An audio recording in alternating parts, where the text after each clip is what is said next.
patria hay un monte, en mi patria hay un río.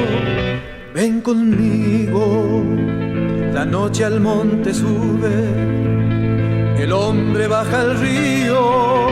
Ven conmigo. ¿Quiénes son los que sufren? No sé, pero son míos. Ven conmigo. No sé, pero me llaman y me dicen sufrimos. Ven conmigo. Y me dicen tu pueblo desdichado, entre el monte y el río, con hambre y con dolores, no quiere luchar solo, te está esperando, amigo.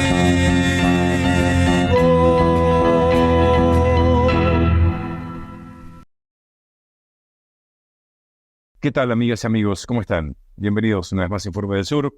Nos disponemos a compartir cuestiones que son de interés para nuestra América Latina. Y no tiene solamente que ver con las noticias del día, sino que con los problemas que vienen condicionando a todo nuestro continente, especialmente los que tienen que ver con el medio ambiental, que comprometen tanto, ¿sí?, la calidad de vida de nuestras generaciones. Por eso vamos a poner el ojo en las inundaciones de Brasil, que no pueden desligarse de las tremendas deforestaciones que está sufriendo el Amazonia y que Bolsonaro, en su última gestión, llevó a niveles escandalosos. Se reporta la muerte de más de 50 personas y más de 70 han resultado heridas a causa de las lluvias torrenciales en el sur de Brasil. El Aeropuerto Internacional de Porto Alegre, la capital del estado de Río Grande del Sur, suspendió sus operaciones de manera indefinida debido a las fuertes precipitaciones en la zona. En este contexto, ya son varias naciones latinoamericanas las que expresaron solidaridad con el pueblo brasileño ante el temporal y ofrecieron su apoyo al gigante sudamericano. Entre ellas destacan las autoridades de Cuba, Argentina, Perú, Guatemala, Venezuela y Colombia. Les presentamos más datos sobre la situación en el país, que ya ha sido calificada como la mayor catástrofe en la historia de la región afectada.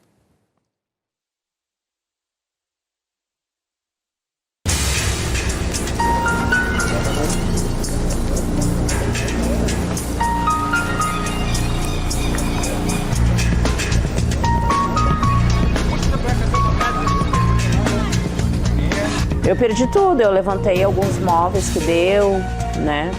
Mas eu acredito que eu perdi tudo realmente. É desespero mesmo. E é a primeira vez que acontece isso.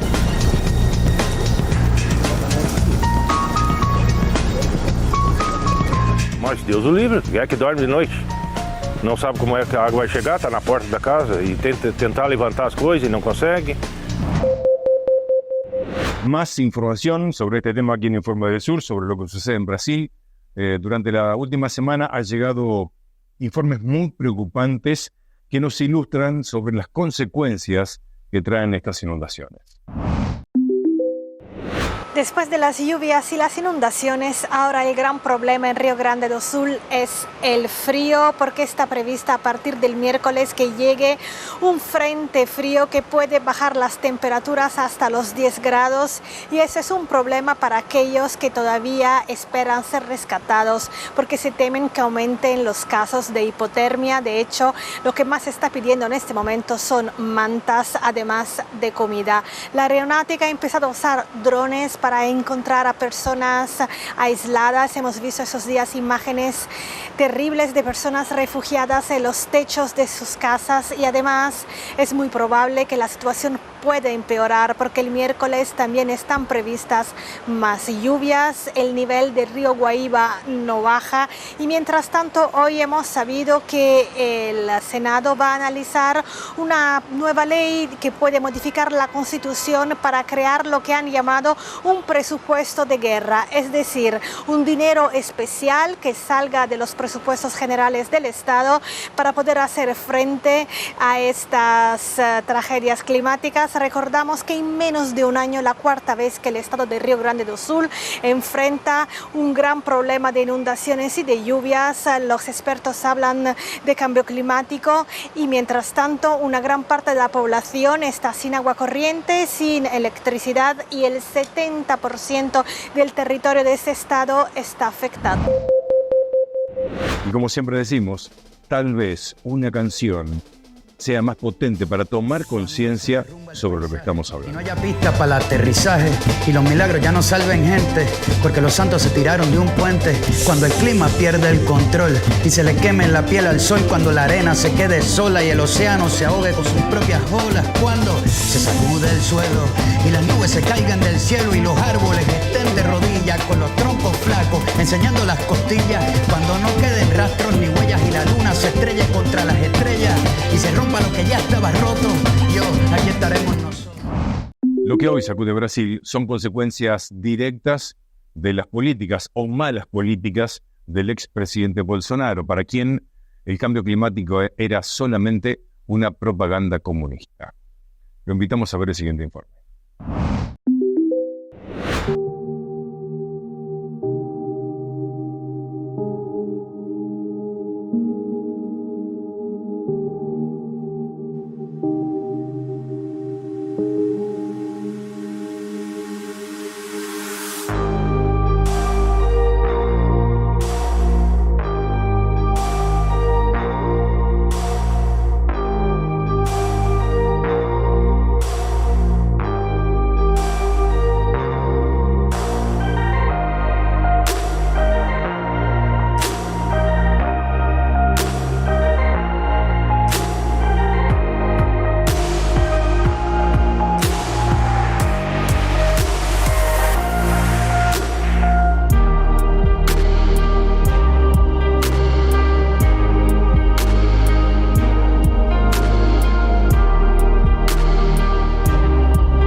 Y así nos vamos a la pausa con música. Ya volvemos. Emitiendo gases de efecto invernadero. En Centroamérica la naturaleza ya se empezó a dañar. Se derriten los polos y aumenta el nivel del mar. La temperatura del planeta aumenta. Caen lluvias violentas que destruyen las cosechas. Aumentan las enfermedades y aumenta la pobreza. Tenemos para cambiar el mundo, cambiar el planeta y que la capa de ozono se recupere. Para cambiar el mundo se necesitan metas, juntos lo podemos lograr. Únete a la meta, rompe las fronteras, une tu bandera, el mundo ya empezó a cambiar. Y no esperes, únete a la meta como una sola fuerza contra el calentamiento global. Para que respire el mundo, tienes que cambiar tu forma de pensar, cambiar tu forma de consumo, de producir y de actuar. El planeta Tierra se está calentando y la temperatura del mundo está cambiando. La capa de ozono se está debilitando y los rayos del sol ya empezaron a actuar. Más calor, más sequías, más inundaciones y también hay huracanes violentos que se arrebatan contra mi continente. El mundo ya no actúa como ayer. La naturaleza se resiente cuando no la tratas como debe ser. Los países en desarrollo tienen que ser apoyados para poder hacerle frente al cambio climático. Cada país tiene que estar comprometido para poder evitar que el mundo tenga un final trágico. Una industria amigable con el medio ambiente.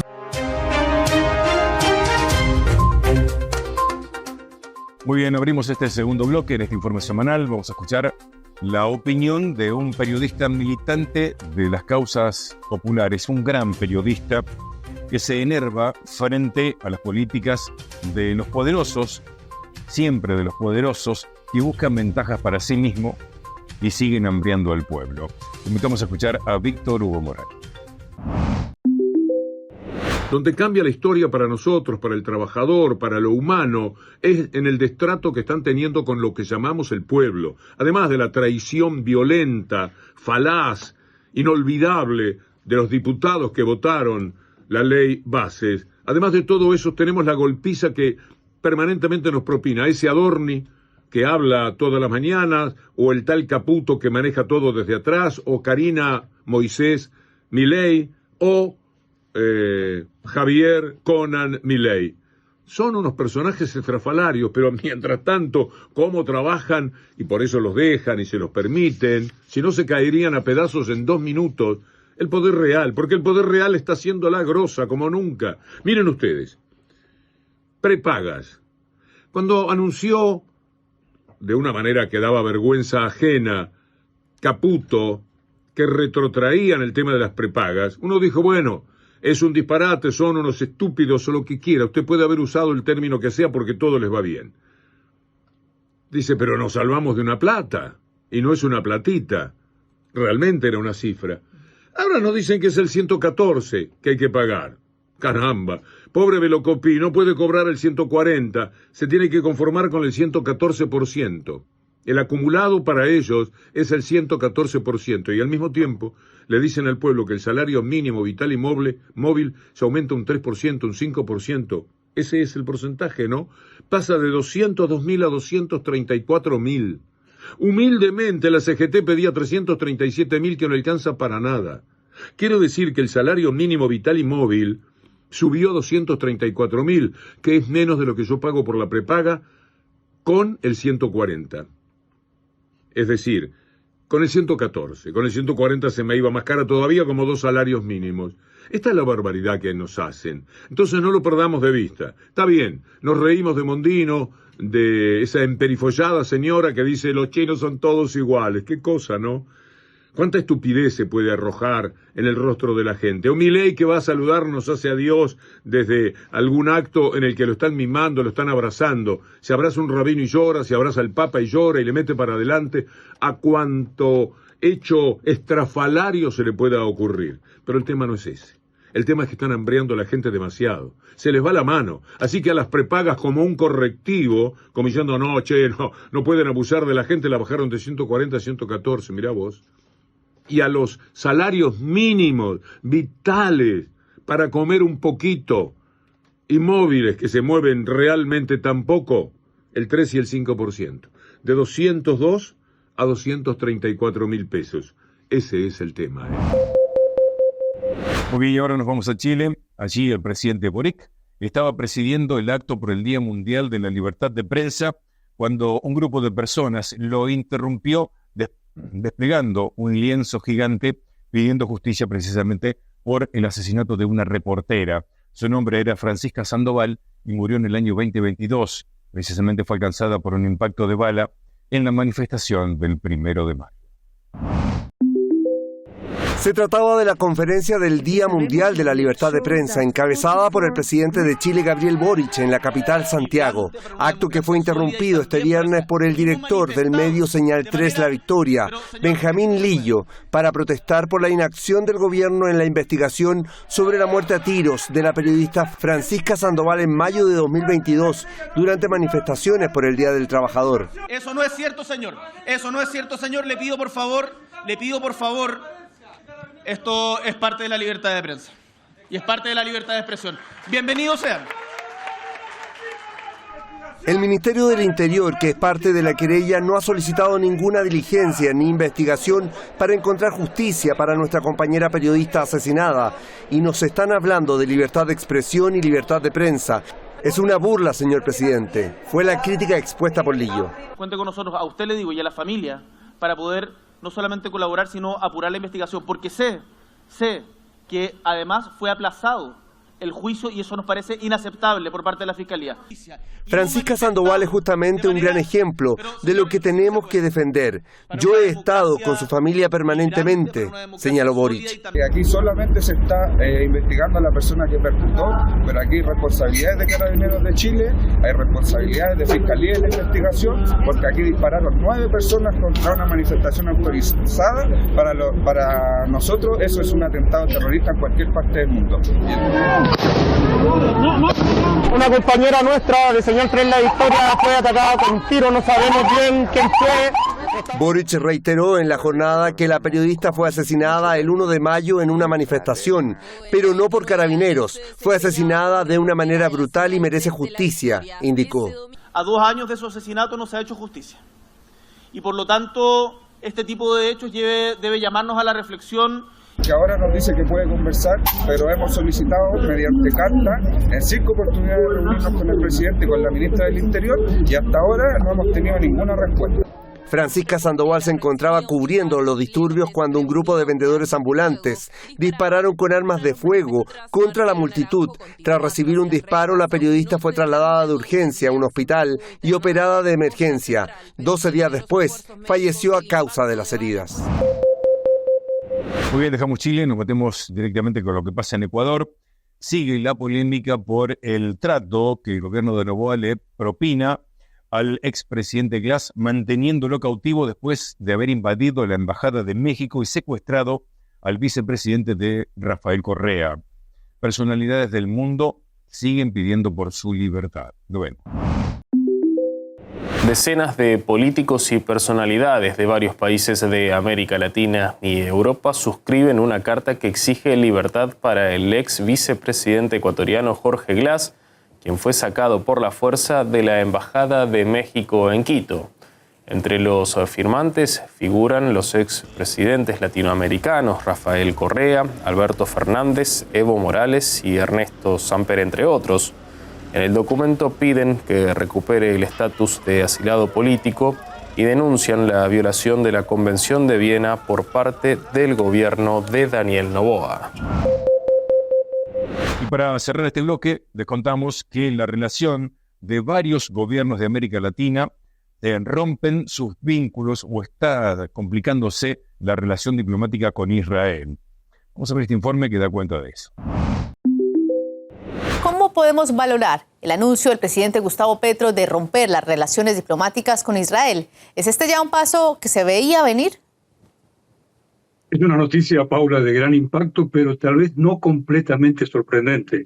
El incremento en las relaciones cada vez más tensas entre Colombia y Tel Aviv data ya prácticamente desde el inicio de la invasión de Gaza por parte del ejército de aquel país de Oriente Medio, y en los últimos meses esa tensión llegó a altos grados, al punto que Petro ya había convocado al embajador israelita en Bogotá para consultas y había anticipado que la situación podía llegar al extremo al que llegó hoy en este discurso del mandatario, utilizando como ámbito o como espacio o como efeméride del Día del Trabajo. Y significó esto porque se trata no solo de una decisión diplomática, sino también de una decisión política en la que el presidente colombiano extiende, convida a la población a sumarse a esta iniciativa, con lo cual ya son 3 los países aquí en América del Sur que tienen relaciones rotas con Israel. Además de Colombia, a partir de mañana, ya lo habían hecho antes Venezuela y Bolivia. Y no son nada buenas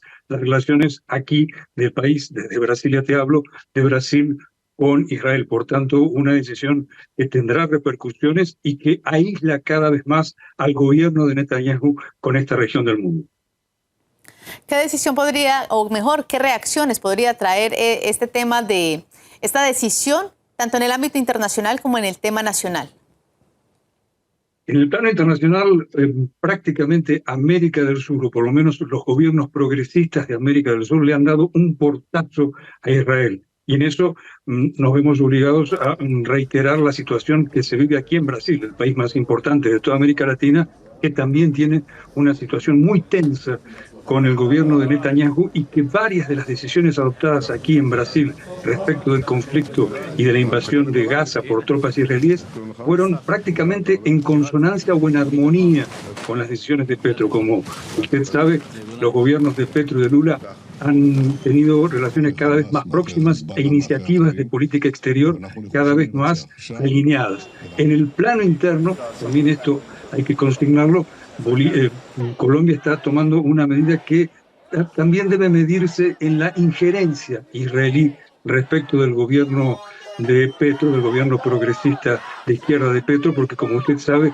los vínculos fundamentalmente en la agenda de inteligencia y defensa de Israel con el ejército colombiano y con anteriores gobiernos de derecha y de ultraderecha colombianos han sido intensas, y nadie ignora que las simpatías de la administración Netanyahu no están con Petro, sino con los gobiernos anteriores, especialmente con los gobiernos de raigambre uribista, del expresidente Álvaro Uribe, presidente de ultraderecha, que fue la referencia colombiana en la primera década de este siglo. Y después de esto, hacemos una nueva pausa en Informe del Sur. Los invitamos, como siempre, a seguirnos en nuestras redes sociales. Ya venimos. Su patria no quiere a su madre. Soy América Latina, un pueblo sin pierna, pero que camina.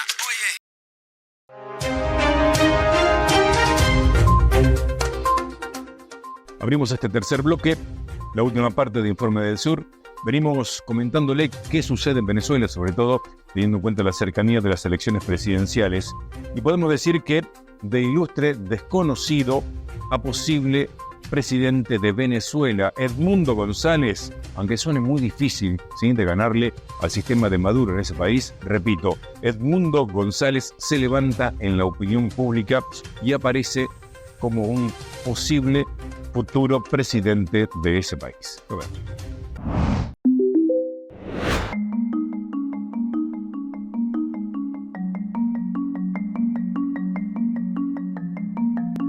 El próximo presidente de la República. No tengo idea. Y el representante de María Corina Machado. El futuro presidente de la República. No lo conozco. Ni de nombre, perdona mi ignorancia. Edmundo González, ¿no? Lo he escuchado ahorita con lo de la candidatura. Sinceramente no lo había oído antes, pero ahora sí empiezo por ahí a que suena por ahí ese nombre. Bueno, esta es mi contribución a la causa democrática. Como se lo dije yo al secretario ejecutivo de la plataforma, yo hago esto con desprendimiento, como una contribución a la unidad, como una contribución a la lucha por una transición democrática en Venezuela. No tengo aspiraciones personales. Cuando empezó con María Corina es que supe, anteriormente no tenía idea, realmente. Lo apoyaría por ser la unidad nada más, solo por eso. Y evidentemente sí lo voy a hacer por ser la unidad. Bueno, mira, lo veo como el ganador de las elecciones. Esa es la única valoración. Sí lo conocí antes, diplomático, una persona muy culta, trabajó con Chávez pero nunca votó por Chávez. Está relacionado con la unidad y nosotros los de la unidad debemos votar por Urrutia. Sí, creo que sí lo escuché, pero es que intento no inmiscuirme mucho en la política, porque si no paramos en loco en este país. Entonces no me involucro mucho, pero sí, escuché que es el representante de la unidad, ahora, tengo entendido. Nos sorprendimos y logramos tener un candidato inscrito para este 28 de julio, que es nada menos y nada más que Edmundo González. Lo que estamos evaluando con la figura de Edmundo González es que de pasar a ser un perfecto desconocido para la opinión pública y para los ciudadanos venezolanos, en un lapso muy corto de tiempo, cerca de 3 semanas, logró que la mitad del país conociera efectivamente quién es. Y este hecho pudiera potenciarse a partir justamente del endoso de María Corina Machado y de toda la plataforma unitaria, que ha logrado alinearse en función de una candidatura única. ¿Cuál va a ser justamente los nuevos retos que puede tener por delante? El acceso a medios públicos, efectivamente la viralización de su nombre, la viralización de su cara, de su rostro, en ese efectivo juego que hay en el espacio público digital, en donde la gente con un meme puede prácticamente construir al menos saber el nombre, saber por dónde se vota y saber quién es el rostro de una persona que hasta hace 4 semanas era un perfecto desconocido para la población. Lo que se va a testear hoy es hasta dónde ese deseo de cambio que busca cerca al menos de 70% de país votando a favor hipotéticamente de una opción, logre mantenerse con una figura que hasta hace 4 semanas era un perfecto desconocido. Y en esta última nota vamos a escuchar a su santidad, el Papa Francisco, que habla de la participación de los jóvenes en la política y también su incidencia en la política ambiental. Lo compartimos. Ahí tocaste un punto difícil, un punto bien difícil, que es el descompromiso político de los jóvenes, ¿no? Los jóvenes, ¿por qué no se comprometen en política? ¿Por qué no se la juegan ahí? Y en parte porque están como desanimados. Han visto, no digo todos, por Dios, pero situaciones de arreglos mafiosos, de corrupción, ¿no es cierto? Y cuando un país, los jóvenes de un país ven que se juega, como dicen, se vende hasta la madre con tal de hacer un negocio, entonces la cultura política baja. Y los jóvenes en ese aspecto no quieren meterse en política, ¿no? Y sin embargo tienen que meterse en política, los necesitamos, porque son ellos los que tienen que plantear a las políticas universales la salvación. ¿Y por qué la salvación? Porque si no cambiamos de actitud con el ambiente, ¿no?, nos vamos todos al pozo. En diciembre tuvimos acá un encuentro muy serio de varios días, científico, teológico, sobre esta situación ambiental.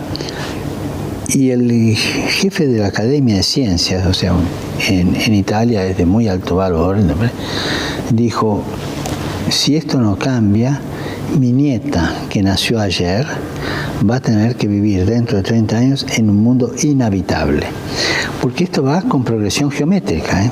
Entonces a los jóvenes les digo, por favor, no solo la protesta, que está bien, también busquen la manera de hacerse cargo ustedes de los procesos y ayudar a sobrevivir, ¿no? Y parte de esta frustración de los jóvenes también tiene que ver con los discursos del odio o con las opciones políticas más extremas. El proceso de un país, el proceso de desarrollo social, económico, político, necesita de continua revaloración y de continuo choque con los otros. El mundo político es ese choque de ideas, ese choque de posiciones que nos purifica y nos hace ir juntos adelante. Por eso los jóvenes tienen que meterse en política. Los jóvenes tienen que aprender esta ciencia de la política, de la convivencia, pero también de la lucha política, que nos purifica de egoísmos y siempre nos lleva adelante las instituciones del país, ¿no? Es importante ayudar a los jóvenes al compromiso sociopolítico, es importante.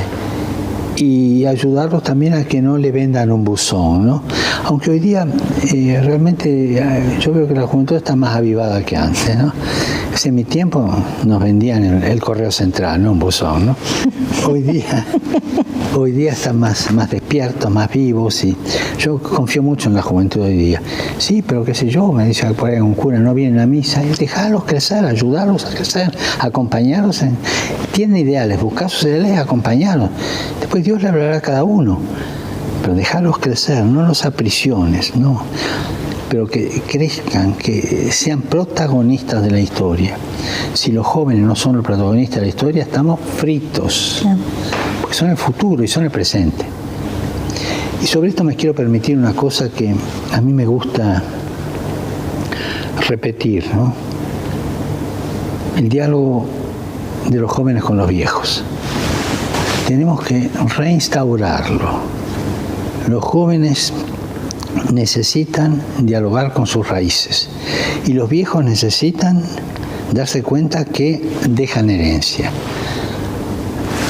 Más aún, esto es más importante que el diálogo con los padres. Es un diálogo de generación más allá. O sea, el joven, cuando se encuentra con el abuelo o con la abuela, recibe sabia, recibe cosas y se las lleva adelante. Y el viejo, cuando se encuentra con el nieto o la nieta, tiene esperanza. No se puede vivir sin el recurso a las raíces. Y hasta aquí llegamos con lo más importante que sucedió en nuestra América Latina en los últimos 7 días. Ha sido un placer, como siempre, estar aquí y contárselos a través de la TV Cooperativa. Y la pasen muy bien y tengan una excelente semana.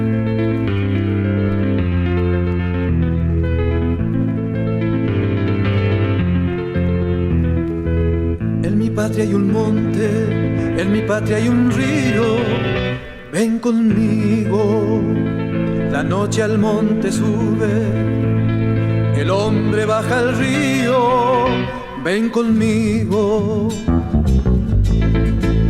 ¿Quiénes son los que sufren? No sé, pero son míos. La Pampa, el destino original, conocela. Con dolor